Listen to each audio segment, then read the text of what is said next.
തിരുവനന്തപുരത്ത് ഹോട്ടലിൽ റൂമെടുത്ത് MDMA കച്ചവടം. Travancore titanium senior superintendent Najeem Khan പിടിയിലായത് തിരുവനന്തപുരം നാർക്കോട്ടിക് സ്പെഷ്യൽ സ്ക്വാഡ് നടത്തിയ പരിശോധനയിലാണ്.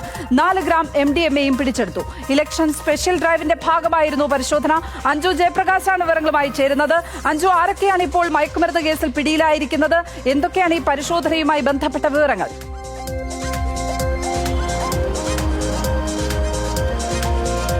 ലക്ഷ്മി, അതായത് ഈ ഇലക്ഷൻ പ്രഖ്യാപിച്ചത് മുതൽ വളരെ വലിയ തരത്തിലുള്ള പരിശോധനകളാണ് സംസ്ഥാനത്തെ വിവിധ മേഖലകളിൽ നടക്കുന്നത്. ഇതിപ്പോൾ ഹോട്ടലുകൾ കേന്ദ്രീകരിച്ച് നടത്തിയിട്ടുള്ള പരിശോധനയിലാണ് ഞെട്ടിക്കുന്ന വിവരങ്ങൾ പുറത്തേക്ക് വന്നിരിക്കുന്നത്. അതായത് ഹോട്ടലിൽ റൂം എടുത്ത് MDMA കച്ചവടം നടത്തുന്ന ഒരാളെയാണ് ഈ തിരുവനന്തപുരം നാർക്കോട്ടിക് സ്പെഷ്യൽ സ്ക്വാഡ് പിടികൂടിയിരിക്കുന്നത്. പിടികൂടി അയാളെ ചോദ്യം ചെയ്തപ്പോഴാണ് മറ്റൊരു കാര്യം വ്യക്തമാകുന്നത്. പിടികൂടിയിരിക്കുന്നത് ട്രാവൻകൂർ ടൈറ്റാനിയം സീനിയർ സൂപ്രണ്ടായിട്ടുള്ള നജീബ് ഖാൻ ആണ് പിടിയിലായത് എന്നാണ്.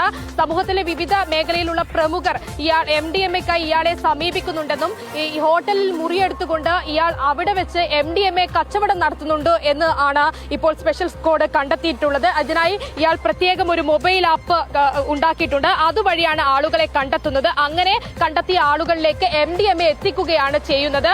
അത് രഹസ്യ വിവരത്തെ തുടർന്നാണ് ഈ സ്ക്വാഡ് അറിയുന്നതും ആ ഹോട്ടലിൽ രഹസ്യമായി ചെല്ലുന്നതും ഇയാളെ പിടികൂടുകയും ചെയ്യുന്നത്. 4 ഗ്രാം MDMA ആണ് ഇയാളിൽ നിന്ന് ഇപ്പോൾ പോലീസ് കണ്ടെത്തിയിരിക്കുന്നത്, സ്പെഷ്യൽ സ്ക്വാഡ് കണ്ടെത്തിയിരിക്കുന്നത്. തുടർ നടപടികൾ സ്വീകരിച്ചു വരികയാണ്. മുൻ സന്തോഷ് ട്രോഫി അംഗമാണ്. സ്പോർട്സ് കോട്ടയിലാണ് ഇയാൾ ജോലിയിലടക്കം പ്രവേശിച്ചിട്ടുള്ളത്.